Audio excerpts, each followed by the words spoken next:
এত অল্প টাকায় এত বড় একটা প্লেটার আজকে খাইলাম, আর প্লেটারটা এত বেশি মজা ছিল। আর কোথায় খাইলাম, কি করলাম, সবকিছু থাকবে এই ভিডিওতে। আসসালামু আলাইকুম সবাই কেমন আছেন? আলহামদুলিল্লাহ আমিও ভালো আছি, জীবন ঠিকঠাক চলতেছে। আপনাদের জীবন কেমন চলতেছে অবশ্যই আমাকে কমেন্ট বক্সে জানাবেন। আমি রেগুলার ব্লগ আপলোড দিতে পারতেছি না, বারবার কমিটমেন্ট করেও, but I will try to my best. যাই হোক, আজকে আমি আমার ক্যাম্পাস থেকে চলে গেছিলাম মোহাম্মদপুর। আমি এর লাস্ট যে দুর্যোগের সময় অনেকেই খিচুড়ি বলে পোস্ট দিছে, তো তখন অনেক খিচুড়ি আমার সামনে আসছে। তো আমি ক্যাম্পাস থেকে মোহাম্মদপুর গেছি, আর আমার অবস্থা একদম খারাপ ছিল, এটা দেখতেই পারতেছেন। আমি প্রথমে গিয়ে আগে মুখটা ওয়াশ করে নিচ্ছি। যাই হোক, তো যখন ওরা এত এত এত পোস্ট দিচ্ছিল, তখন আমার সামনে একটা প্লেটার আসে বাঙালি ভোজ, যেখানে অনেক কিছু ছিল। তো এখানে আমি রেস্টুরেন্টে যাওয়ার পর দেখলাম যে ওদের এতগুলো আইটেম, যা বলার বাহিরে। বেশি করে ওদের কম্বো অফারগুলো খুব বেশি ফেমাস। বাঙালিয়ান রেস্টুরেন্টের নাম ছিল বাঙালিয়ানা ভোজ, এরকমই কিছু। হ্যাঁ, বাঙালিয়ানা ভোজ। তো এখানে অনেক রকমের ভর্তা পাওয়া যায়, আর এগুলো শ্যুট ভিডিও করতে করতেই আমার আমার প্লেটারটা চলে আসে। প্লেটারে মেইনলি অনেক কিছু ছিল, মানে খাবারের প্রাইস ছিল অনেক রিজনেবল।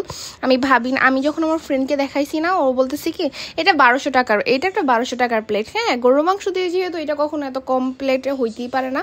আমি বললাম যে আসো গিয়ে দেখি আমরা। তারপর আমরা 3-4 জন মিলে ক্যাম্পাস থেকে চলে গেছি। আসলে এই যে খাবারটা কি, কারণ এখন তো ভাই অনলাইনের যোগ, ফুড বাং বা যেখানে হোক একদম ফেক রিভিউ দিয়ে ভরাই ফেলে। তো আমি তাও রিভিউ দেখে যাই যে আসলে খারাপ না ভালো। তো এখানে অনেকগুলো ভর্তা দিছে। এখানে ভর্তা দিছে অনেকগুলো না, 3টা, সরি। একটা টমেটো ভর্তা, একটা মরিচ ভর্তা, আর মেনলি ওরা সার্ভ করে কালো জিরা ছিল না বিদে ওরা আমাকে এসে আস্ক করছে যে আমি কোনটা খেতে ভালো পছন্দ করব। দেন ওরা আমি বলছি যে আলু ভর্তাটা যেন আমাকে দেয়। অনেক ভর্তা ছিল, সিম ভর্তা, আরও কি যেন ভর্তা আমাকে এসে বলতেছিল। তা আমি যখন প্রথম বাইটটা ট্রাই করি না ভাই, আসলে এত মজা ছিল যে আমি ভাবছি যে ফেক হয়তো হবে, কারণ এই প্লেটারটার দাম ছিল কত জানেন? 350 টাকা। কেন ইমেজিন 350 টাকায় এত কিছু। এখানে ছিল দুই পিস বেগুন, হ্যাঁ, 3 রকমের ভর্তা, 2 পিস বেগুন, আর একজন পরিমাণ রাইস, মানে খিচুড়ি, আর ডিম ভাজা ছিল, আর মেইন কালো বোনা। আমি তো ভাবছি যে হয়তো 2-3 টুকরা দিবে না, মাশাআল্লাহ অনেকগুলাই পিস দিছে, প্রায় 5-6 পিস দিছে কালো বোনাতে। তা আমি যতগুলো বাইট নিচ্ছিলাম ততগুলোই মনে হচ্ছিল যে অনেক বেশি পরিমাণ মজা।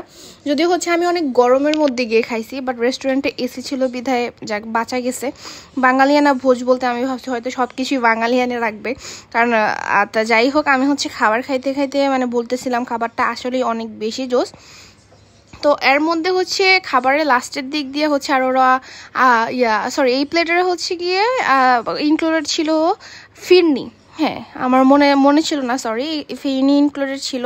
আর এখানে একটা চাটনিও দিছিল। চাটনিটা হয়তো আচারের, এত মজা ছিল। আমি খিচুড়ির সাথে কোনো চাটনি খাই না, দ্যাটস ওয়াই আমি ওইটা খাই নাই। এমনি একটু আলাদা ট্রাই করছি। আর আমি খাইতে এতটা টায়ার্ড হয়ে যেতেছিলাম, যেহেতু ক্যাম্পাস থেকে গেছি, এমনি অনেক টায়ার্ড।